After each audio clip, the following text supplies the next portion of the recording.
Hey there, welcome to LSAT Demon Daily. I'm Erik Johansson, a teacher with LSAT Demon, and joining me, I am thrilled to have Nick, who is a LSAT Demon student, Ask Button hero, and now a more official LSAT Demon team member. And without burying the headline, you just scored, a 179 on the LSAT? I did, yeah. That was on the September test. All credit to Ben Nathan and the Demon, and I am very glad that I get to be here and be recording this with you. Oh, the pleasure's all mine to have you. I mean, okay, 179. The credit does not, maybe partially goes to Ben Nathan and the Demon. We were happy to take very partial credit, but that's on you. So well done and congratulations. Was that a first attempt, or is that after a couple official attempts? So that was on the third attempt. That was on the August test. I'd taken it in. I think it was the April administration. And then took it again in June. And in April, I way underperformed my practice tests. I got a 164, I think, which was, 6 points above my diagnostic. And I mean, at that point, like around 10 points lower than what I had been getting. So that was definitely discouraging. I was taking it remote, but it was, I don't know what to say other than it was maybe just first test jitters. Yeah. Do you have any memory of how it felt on the day? Did you anticipate that it was an off day for you, that you were going to score that low, or like, can you pinpoint what caused that? I mean, I remember just getting totally floored by the games. I remember looking at the games and just like, I had been drilling them and I knew that it was sort of the area that I needed to improve on, but actually just sitting down in front of my laptop and looking at those questions and looking at my paper, it was like I had forgotten everything that I had learned. And at that point, I had been studying for 3.5 months, which is a good chunk of time. I was also in grad school, and I still am in grad school, so there were some other things floating around. But yeah, so I got that score back, and I was not surprised, but I also wasn't thrilled. I registered for June, did better on that, got a 171. Test felt totally different. It was just a totally different experience. And I had the benefit of having studied. Oh yeah, absolutely. It was also, I took it in a testing center, and I think everyone's different. And yeah, Ben and Nathan are right that scores have increased. But for me, there was something about the control, like the controlled environment, that I personally found useful. You weren't distracted at all from the different environment? No, I wasn't actually. There were more, I suppose, there were more people in the testing center. There was more of a kind of process to sign yourself in. But I would much rather, I think, hear someone's chair creaking next to me than hear like a roommate rustling around the kitchen trying to make a coffee at 10:30 in the morning. It's a kind of it's a pick your poison to some extent, depending on if you're in a sensory deprivation tank. I don't know if that would actually be good, but depending on your environment, I could definitely see how a remote testing option could work. But for me, I was also curious. I wanted to see what it would be like go to the testing center and see all the similarly stressed out people. And then August came along and I got the 179, and I didn't really know what to expect on that test. And I couched, every time when someone asked after I had finished the test and before I got my score, when someone was like, how'd it go? I was like, my line was, it felt good. Mm-hmm. And what I remember thinking as I left the testing site was, if that's not above like a 175, I don't know how that's going to feel, because it felt really natural. It felt really like for the first time, it felt not stress free, but it didn't feel, there was kind of no anxiety. You couldn't, any mistakes would have been a complete blind spot. Like you felt really good about the question, but somehow you were just like the issue was invisible to you for some reason. Exactly. Yeah. It would be a real situation of like what it's the saying, what you don't know can't hurt you. It would have been a real situation of what I didn't know hurting me quite a lot. Yeah. But turns out that your intuition was correct. It did go well. So what was for those who are listening, and forgive me if this is kind of a cheeky question, but what's the secret? What's the trick to a 179? Because you've been on the journey from, you said 158 was your diagnostic, and you had some lower scores on the way, but what is it that unlocks the 179?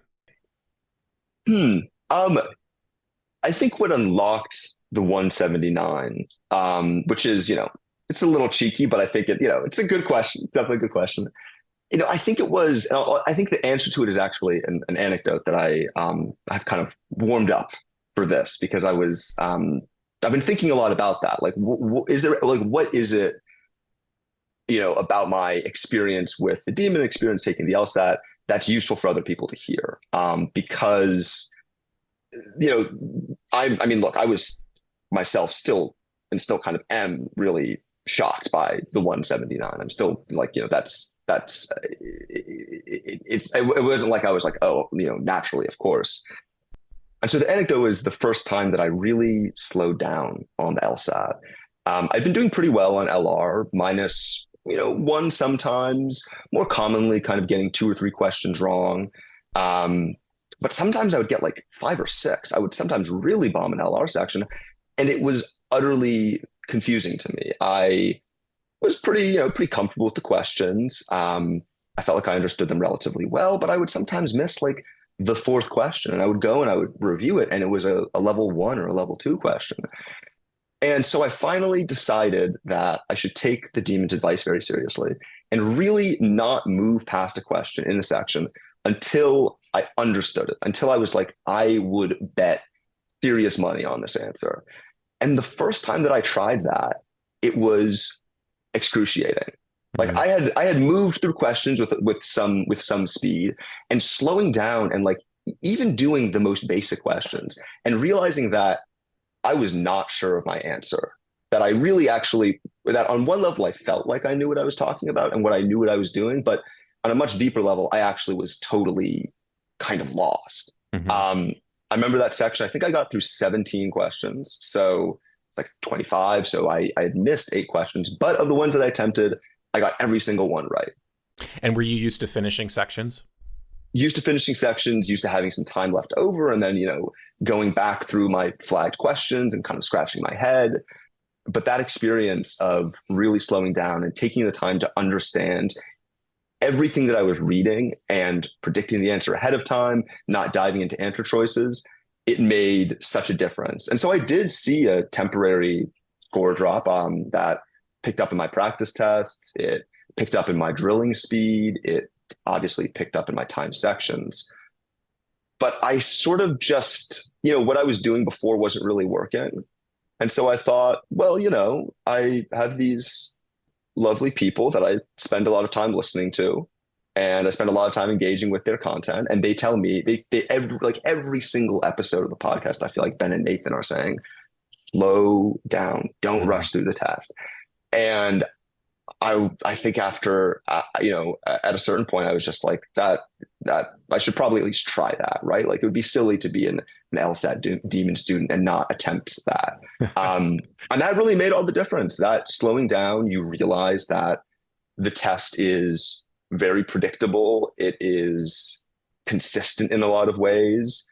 You realize that there aren't these sort of like crazy curveballs that, and I remember when I was taking it in August, I sort of felt like I had seen everything before. It was shocking how normal it felt.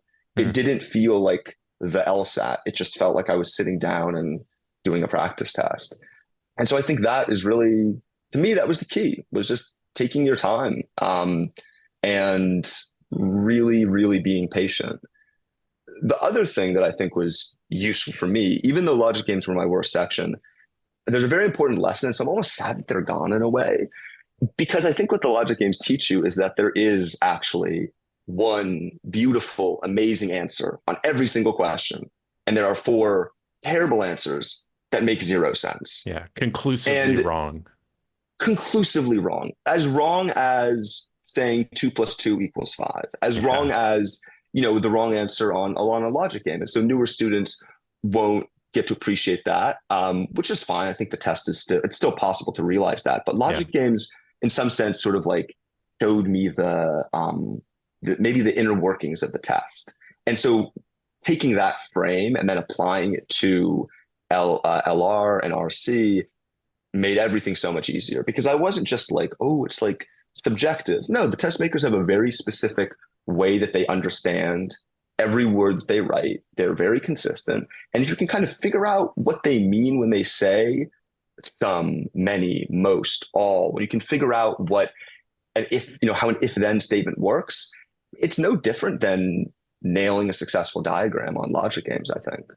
I'm so glad you said that. And I also miss the logic games, but I used to teach a class every week called LSAT cross training, which talked about treating if you're strong at the logic games, but you're still closing the gap on RC, can you learn to treat RC a little bit more like the logic games? And that was the fundamental lesson that I just tried to get across over and over again is, hey, just like we know that A cannot come before B in this world, we also know that this answer choice cannot be correct. Like it's conclusively wrong. Like there's just as much like objective analysis to reading comp and to logical reasoning as there is on a logic game. So yeah, I agree with you there. I missed that. So I'm glad you learned that lesson though.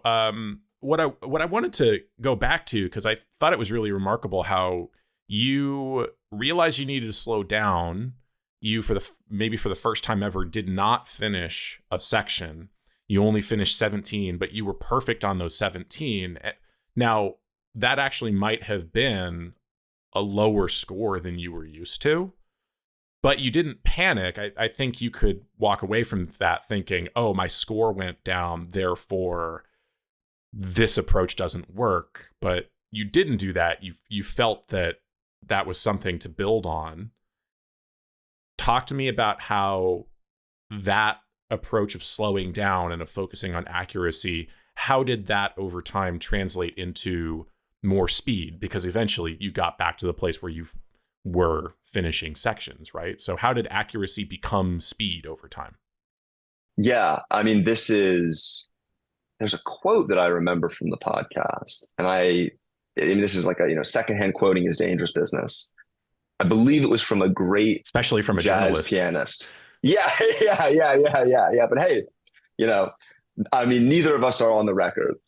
And it was this quote was something along the lines of, slow is smooth, smooth is fast. Yeah. And when you rush, you miss things, you make stupid mistakes. If you rush through a passage, you think you're getting through it more quickly, but you're actually missing the exact pieces of information that you are going to be tested on. So there's understanding of the question. And the way that really translates to speed is that, if you are spending time in LR reading through an argument and you are kind of mentally labeling, okay, that's probably the premise, or like, is this what the argument is trying to say? No, that's not really what the argument is trying to say. There's the conclusion. There's an intermediate conclusion. Why did they use that word? That doesn't make any sense. When you really are spending time kind of grappling with what you're reading, you get to the question, and the question sometimes just asks you, what's the conclusion of the argument you just read? And you can answer that question in 5 seconds. You predict it because you know what the conclusion was. And then the answer choices that maybe, if you hadn't been paying enough attention, would be tantalizing, just look terrible. And you're like, that's just not that. You'd say that's a premise, or you might say that was nowhere in the argument. That's just a word salad of everything else that it's like one idea from every clause of the whole argument. So that's really how we've all had that experience where sorry to cut you out. We've all had that experience where we're in our review, we look back at the wrong answer that we picked and we think, how the hell could I have ever picked that? That's terrible. Yeah. And, some of that is understanding the kinds of things that the test is going to ask you. But it's not about reading the question stem first. I mean, in general, and this is sort of Ben and Nathan's philosophy, and it's one that I really like, is that, it's like, there are questions that are going to ask you to add something, and there are questions that are going to ask you to figure something out based on what you've been given. And the way to figure out how to do both of those is not to rely on some fancy technique.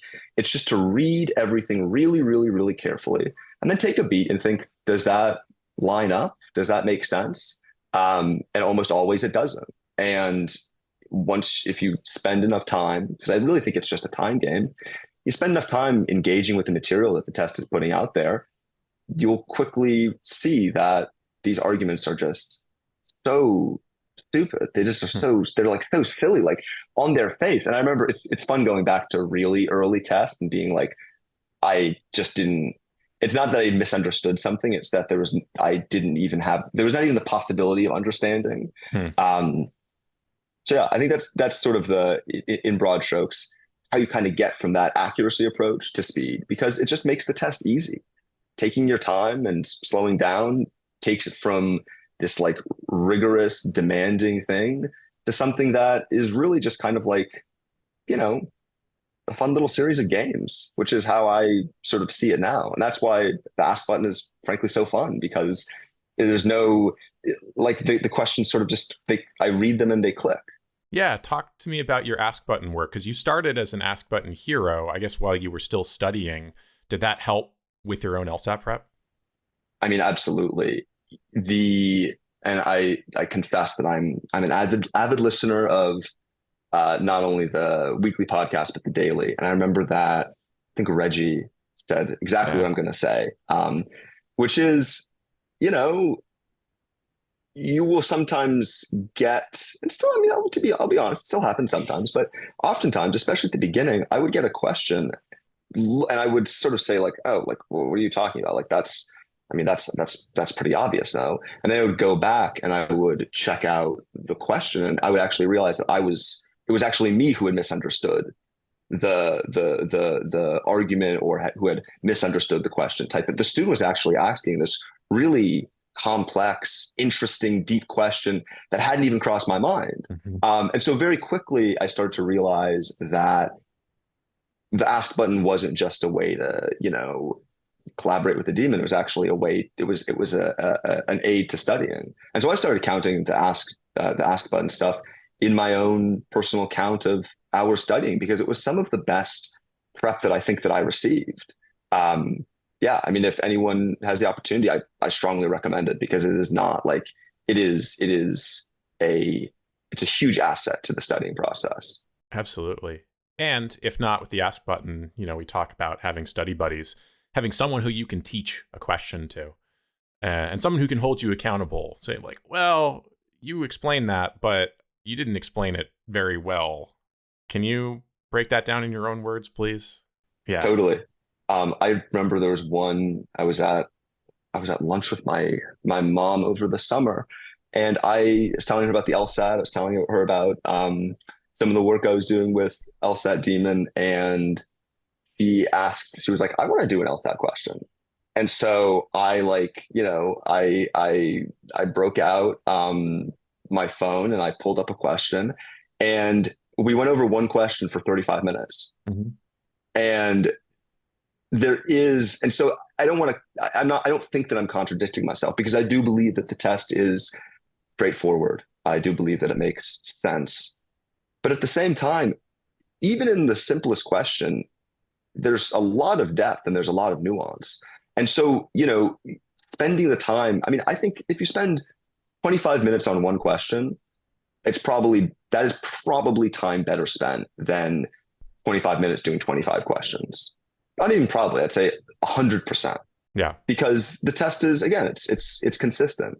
In a way, it's kind of like learning a language. It's about repetition and it's about exposure. It's only so much about natural aptitude, I think. So you're in grad school now, obviously not doing K through JD. So you were never on, I guess, the timeline of I need to get to law school as quickly as possible. Or if you were, it hasn't turned out that way. Do you think having that flexible timeline helped you on your LSAT journey?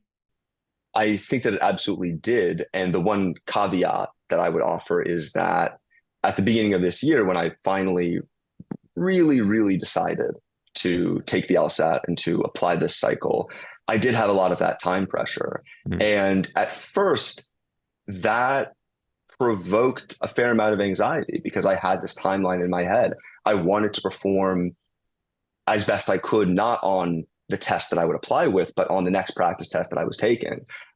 Every question was kind of heavy in a way. When I would get an answer wrong, I would often kind of think like, I mean, I would think like, if you're getting a question like this wrong, I mean, your likelihood of being able to apply this fall is pretty low. And that was not a very healthy way to think, right? That's that was a lot of pressure to put on think. a single LSAT question. I know, yeah. I know, yeah. But I had high ambitions for my score, and letting go of those and telling myself, well, look, like you're going to study really hard, you're going to put in the hours, you're going to work until you get your practice test where you want, and then you're just going to keep taking the LSAT until you either get the score that you want or until you can no longer take it. And whether that takes 3 more months, whether that takes another year, kind of doesn't really matter. I was committed to I realized that the kind of like commitment that I had to the process was not one that could really be compressed into like a tight few month period. And so, I'm going into this admission cycle, and I'm really excited to do that. I'm excited to put my application together, but I'm trying not to get too caught up in dream schools, right? At a certain point, I'll apply, and then I'll see what schools say. And if the offers aren't ones that I'm happy with, I'll reapply. And that took so much pressure off of the actual experience of studying and taking the test, because it was no longer like this is make or break. It was no longer like, if you can't nail this test, then your goals for the future are going to have to be radically changed. Letting go of that and just sort of accepting that I was going to do the best that I could on the question that was in front of me, transform the LSAT from this like, scary sort of checkpoint moment into, I think what I described it a couple minutes earlier as just like a fun game. It's like, oh, I get to read some like kind of weird stuff and laugh at it for 2 hours. And yeah, it costs $225, which, isn't great, but whatever. And that mentality, I think, was the most important thing that I changed in my process. And I think that's really part of the Demon's philosophy, which is, don't get wrapped up in all the kind of baggage that surrounds the test, whether it's sort of like a contrapositive, which obviously we don't really use, or whether it's, a particular dream school. I think that really treating the test as a test of nothing more than its own content is very, very, very valuable. And I think that takes so much pressure off. And when you're not rushing, when you're not stressing, you will do better. Things will make sense. Because again, it becomes more like a game than like any kind of real examination. I completely agree. And on my own LSAT journey, I'm a little over 3 years in now. It stays fun, in my experience at least. It stays fun. So yeah, those games are still fun to play. Totally. Cool. Cracking an LR argument is, still pretty, I mean, maybe it's a little bit more fun now that there isn't like, a registration coming up. Yeah. But it is still very fun. It is still really gratifying. And it's really fun helping people with the test because, again, it's so learnable and it's so crackable. Huge improvements are not only possible, but are, I think, pretty likely if you are willing to put in the work to change the way that you study, but also change the way that you're approaching the LSAT and the idea of law school itself. Well, Nick, this has been an absolute pleasure, a treat to meet you. We're lucky to have you on the LSAT Demon team. You're welcome back on the pod anytime you want.